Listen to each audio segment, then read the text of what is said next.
हम प्रभु परमेश्वर को धन्यवाद देते हैं कि परमेश्वर ने आज का दिन एक बार फिर से दिया, ये नया महीना दिया। परमेश्वर का धन्यवाद करते हैं। सितंबर चला गया, अक्टूबर शुरू हो गया है। परमेश्वर हर दिन में हमारी अगुवाई करता है। प्रियो, ये परमेश्वर की योजना है मेरे और आपके लिए कि इस पृथ्वी पर प्रभु ने हमें जीवित रखा और परमेश्वर की महिमा हम कर सकते हैं। आज इस पूरे महीने के लिए अपने सामने रखेंगे प्रार्थना पर प्रवचन। प्रार्थना हमें कैसे करनी चाहिए।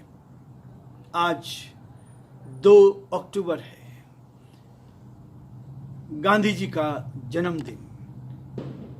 आज के दिन गांधी जी इस संसार में आए और उन्होंने एक बड़ा कार्य हमारे देश के लिए किया।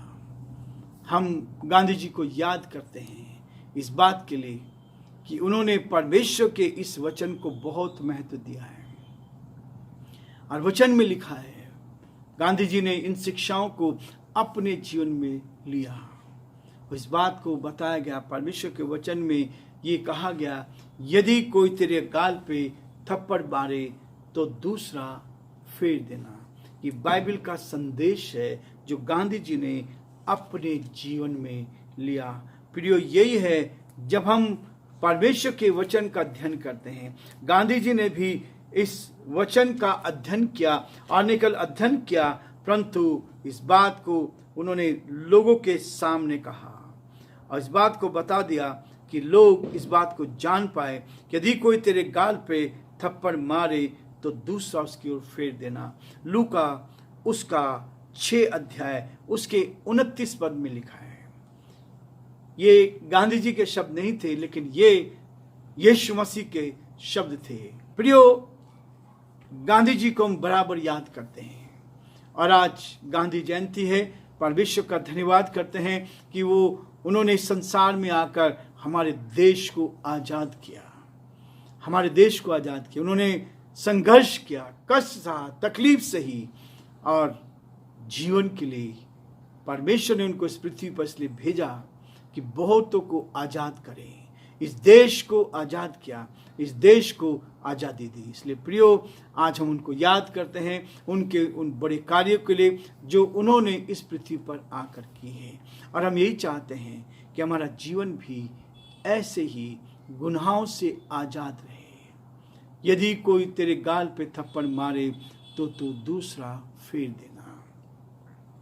फिलिपियो उसका 4 अध्याय उसके 6 पद में भी कहता है, किसी भी बात की चिंता मत करो, परंतु हर एक बात में तुम्हारे निवेदन, प्रार्थना और विनती के द्वारा धन्यवाद के साथ परमेश्वर के सम्मुख उपस्थित किए जाएं। परमेश्वर ने उनके जीवन में बहुत बड़ा असर बाइबल का डाला। उनका सबसे प्रिय जो अंश था बाइबल का, वो बराबर उनको पढ़ते थे। इस बात को कहते हैं कि परमेश्वर इसी बात के लिए कहता है। और गांधी जी ने भी इस बात को लिया कि एक दूसरे के साथ हम प्रेम के साथ रहें, शत्रुता से नहीं, हिंसा से नहीं, लेकिन परमेश्वर की महिमा करने लगे और उसकी महिमा करते हम प्रार्थना करेंगे। धन्यवाद और स्तुति के योग्य हमारे सामर्थ्य परमेश्वर, हमारा हृदय आपके प्रति धन्यवाद से भरा है प्रभु कि आपने हमें सुंदर मौका दिया, आज का दिन दिया, ये नया महीना दिया। आज पिता परमेश्वर हम धन्यवाद देते हैं, आपकी स्तुति करते हैं महात्मा गांधी जी के लिए, उनके जीवन के लिए। उन्होंने पिता परमेश्वर इस देश को आज़ाद करने के लिए प्यारे परमेश्वर अपने आप को बलिदान कर दिया और आज राष्ट्रपिता के रूप में वो जाने जाते हैं प्रभु। आज भी वो जीवित है, हम इस बात को मानते हैं। जब जो लोग पिता परमेश्वर संसार में रहकर लोगों की सेवा करते हैं, वो हमेशा याद किए जाते हैं। हम चाहते प्रभु आपकी दया दृष्टि हम पर भी बनी रहे, ताकि हम प्यारे परमेश्वर संसार में रहकर ऐसा काम करें, भलाई का काम करें, देश के लिए, हमारे लोगों के लिए प्रभु जी, ताकि हम भी गांधी जी के कदमों पर चल सकें और इस वचन को लेकर प्रभु आगे बढ़ें, उस सच्चाई को लेकर आगे बढ़ें और बहुतों के लिए आशीष का, आनंद का कारण बन सके। हम धन्यवाद देते हैं, आपकी स्तुति करते हैं पिता परमेश्वर। हमारे प्रदेश राजस्थान के लिए, राजस्थान के मुख्यमंत्री अशोक गहलोत जी के लिए प्रार्थना करते हैं। आपका दया का हाथ पिता परमेश्वर पर बना रहे। जब प्रभु जी अक्टूबर का महीना शुरू हुआ है, हम प्रार्थना करते हैं पिता परमेश्वर इस महीने में अपनी महिमा को प्रकट होने दे। एक एक दिन हमें आगे बढ़ाएं, एक एक दिन आपका दया का हाथ हमारे साथ बना रहे, ताकि हम जीवन में आगे बढ़ते जाएं और आपकी महिमा कान बन सकें, और जो आपकी योजना है पिता उसको अपने जीवन में पूरा कर सकें। बड़े आदर के साथ, दीनता के साथ, नम्रता के साथ प्रभु हमारे देश को, देश के प्रधानमंत्री को, राष्ट्रपति को आपके हाथ में सौंपते हैं। आपका दया का हाथ उन सब पर बना रहे, ताकि भी आगे बढ़ते जाएं और आपकी महिमा करें। हम बड़े आदर के साथ हमारे सारे श्रोताओं को, सारे भाई बहनों को जो हमारे साथ इस YouTube चैनल पर जुड़े हैं, इस डिवोशन को सुन रहे हैं, प्यारे परमेश्वर हर एक के लिए हम आशीष की घोषणा करते हैं और आपके नाम से प्रार्थना करते हैं हर एक को अपने हाथों में ले, ताकि हर जन आप में सुरक्षित रहे और आपकी महिमा कान बन सके, और जो आपकी योजना है पिता उसको अपने जीवन में पूरा कर सके। बड़े आदर के साथ, दीनता, नम्रता के साथ हम अपने आप को, अपने कमजोर जीवन को आपके हाथ में सौंपते हैं। हमारे सारे भाई बहनों को आपके हाथ में सौंपते हुए इस विनती को अपने प्रभु, अपने उद्धारकर्ता यीशु मसीह के नाम से मांगते हैं। पहला कुरिन्थियों उसका 12वां अध्याय उसके 24 पद में लिखा है, परमेश्वर ने देह को ऐसा बना दिया है कि जिस अंग को आदर की घटी थी उसी को और भी आदर मिले। हर अंग को आदर दिया है।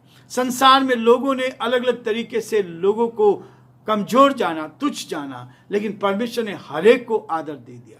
ईश्वर की दृष्टि में हर मनुष्य का महत्व है, कोई छोटा कोई बड़ा नहीं है। और इसीलिए आजादी को परमेश्वर ने हमें दिया कि हम स्वतंत्र हो जाएं, आजाद हो जाएं। आज भी लोग गुलामी में जीवन जी रहे हैं, आज भी गुलामी में जीवन जी रहे हैं। क्या है गुलामी? आज लोग नशे के गुलाम हैं, पाप के गुलाम हैं।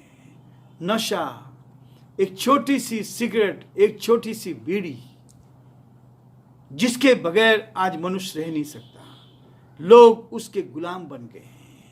आजादी से रहने के लिए परमेश्वर चाहता है कि आप पूरी तरह से इस शरीर को आजाद करें। गलत चीजों का सेवन करके हम उनके आदी बन गए हैं, हम उनके गुलाम बन गए हैं। कई लोग, हर कोई नहीं लेकिन कई लोग शराब के आदी बन गए हैं। हर रोज उनको शराब से, उसके बगैर काम नहीं चलता है, और यदि नहीं मिली है तो बेचैनी होगी।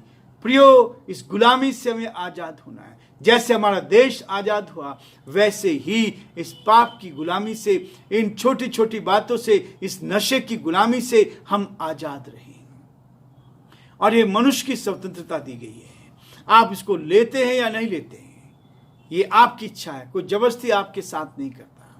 आज लोग कहते हैं जबरदस्ती होता है, धर्म परिवर्तन जबरदस्ती होता है। ये सबकी अपनी इच्छा है। नशा करना भी मनुष्य की अपनी इच्छा है, कोई जबरदस्ती नहीं करता है, कोई इससे जबरदस्ती नहीं कराता है, लेकिन ये हम अपनी इच्छा से करते हैं। जिसको नहीं करना वो नहीं करता है, जिसको नहीं पीना वो नहीं पीता है। किसी भी चीज के अधीन ना रहे, गुलाम नहीं रहे। इसलिए प्रभु ने हमें आजादी दी है ताकि हम आजाद हो जाएं। और इसलिए वो कहता है 25 पद में कहता है, पहला कुरिन्थियों 12वां अध्याय उसके 25 में कहता है, ताकि देह में फूट ना पड़े। जहां फूट होती है वहां बर्बादी होती है, देह में फूट ना पड़े। और इसी बात को कहता है, परंतु अंग हर एक दूसरे को बराबर चिंता करें। एक अंग दूसरे की चिंता करता है। ये शरीर, कहीं भी तकलीफ होती है, कहीं खुजली होती तो हाथ पहले जाता है, कोई दर्द होता है तो पूरे शरीर को दर्द होता है। यही है मनुष्य के लिए भी। यदि मेरे पड़ोसी के ऊपर कोई तकलीफ आ रही है तो मुझे दर्द होना चाहिए, मुझे इसमें दर्द होना चाहिए। हम उसके साथ खड़े होकर उसकी मदद करने के लिए हमें तैयार होना है। इसलिए प्रियो, परमेश्वर का वचन इसी बात को कहता है। और मत्ती उसका 5 अध्याय और 7 में इस बात को बताया गया है। वास्तव में प्रार्थना पर उपदेश कहा जा सकता है। मत्ती में इस बात को कहा गया, इन अंश में किसी भी विषय के लिए प्रभु प्रार्थना पर विस्तार पूर्वक बातें करता है। मेरे राब के लिए मांगो तो तुम्हें दिया जाएगा, ढूंढो तो तुम पाओगे, खटखटाओ तो तुम्हारे लिए खोला जाएगा। इसलिए मत्ती उसका 5 अध्याय उसके 6 पद में लिखा, धन्य वे जो धर्म के भूखे और प्यासे हैं, क्योंकि वे तृप्त किए जाएंगे। हमारे अंदर ये भूख होनी चाहिए, हमारे अंदर ये प्यास होनी चाहिए, ताकि हम एक दूसरे के साथ मिलकर परमेश्वर की महिमा कर सकें और इस संसार में आनंदित रहकर अपने जीवन को व्यतीत कर सकें। इसलिए मत्ती उसका 5 अध्याय 8 पद में भी कहता है, धन्य वे जो पवित्र हैं, क्योंकि वे परमेश्वर को देखेंगे। गांधी जी ने इस हिस्से को बराबर पढ़ते थे और इसी हिस्से में उन्होंने इस बात को लिया कि लोग एक दूसरे का आदर करें, सम्मान करें। ईश्वर मुझे और आपको बहुत ही आशीष देना चाहता है और इस बात के लिए कहना चाहता है ताकि हम परमेश्वर के साथ एक जीवन जिए। इसलिए मत्ती उसका 5 अध्याय उसके 23 और 24 पद में भी ये जो पहाड़ी उपदेश है वहां पर इस बात के लिए कहा गया, इसलिए यदि तू अपनी भेंट वेदी पर लाए, इसलिए यदि तू अपनी भेंट वेदी पर लाए और वहां तू स्मरण करे कि मेरे भाई के मन में मेरी ओर से कुछ विरोध है, तो अपनी भेंट वहीं वेदी के सामने छोड़ दे और जाकर पहले अपने भाई से मेल मिलाप कर, तब आकर अपनी भेंट चढ़ा। प्रियो, परमेश्वर का वचन कहता है, यदि किसी भी भाई के प्रति आपके मेरे मन में कोई मनमुटाव है, तो प्रार्थना करने से पहले, संदेश देने से पहले हम उससे क्या करें, पहले अपने सारी बातों का मेल मिलाप कर लें। आपके मन में किसी के प्रति द्वेष है, अपने भाई के प्रति द्वेष है, अपने परिवार के लोगों के लिए द्वेष है, अपने माता पिता के लिए द्वेष है, परमेश्वर का वचन कहता है, बहुत बार हम संदेश तो बहुत देते हैं, लेकिन बहुत से लोग हैं जो अपने माता पिता की भी सेवा नहीं करते। संदेश देना बहुत आसान है, कलीसिया में जिम्मेवारी उठाना बहुत आसान है, लेकिन वचन कहता है यदि तू अपनी माता की चिंता नहीं करता, यदि तू अपनी माता की सेवा नहीं करता, तो मैं उस लायक नहीं कि संदेश को बांट सकूं। प्रियो, परमेश्वर का वचन इसी बात के लिए कहता है कि हम परमेश्वर की वेदी पर, प्रार्थना एक वेदी है, प्रार्थना एक वेदी है। यदि परमेश्वर के द्वारा उसकी भेंट ग्रहण की जाए तो हमें उस वेदी पर जाने से पहले निर्दोष होना चाहिए। यदि मेरे मन में मेरे भाई के प्रति, किसी प्रभु के दास और दासी के प्रति मन में गलत विचार है, मनमुटाव है, हम बात नहीं कर पा रहे, तो हमें पहले जाकर उस काम को करना है। इसलिए गांधी जी ने एक चीज कही थी कि जब मैं एक ऐसे मसीह को देखूंगा, एक ऐसे ईसाई को देखूंगा जिसके अंदर परमेश्वर का जो वचन लिखा है, बाइबल के अनुसार जो चल रहा है, तो तब मैं इसकी गहराई में जाऊंगा। इसलिए प्रियो, परमेश्वर हमसे चाहता है कि जो संदेश हम देते हैं उसको अपने जीवन में ले, उसको अपने जीवन में ले।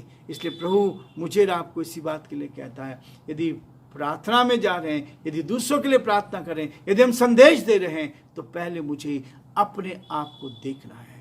यदि मेरे लिए, मेरे मन में किसी भी भाई के प्रति कोई गलत द्वेष है, तो उसको दूर करना है, प्रभु के सामने साफ करना है और परमेश्वर को महिमा देना है। प्रभु आप सबको बहुत आशीष दे और प्रभु का हाथ आप पर और आपके पूरे परिवार पर बना रहे।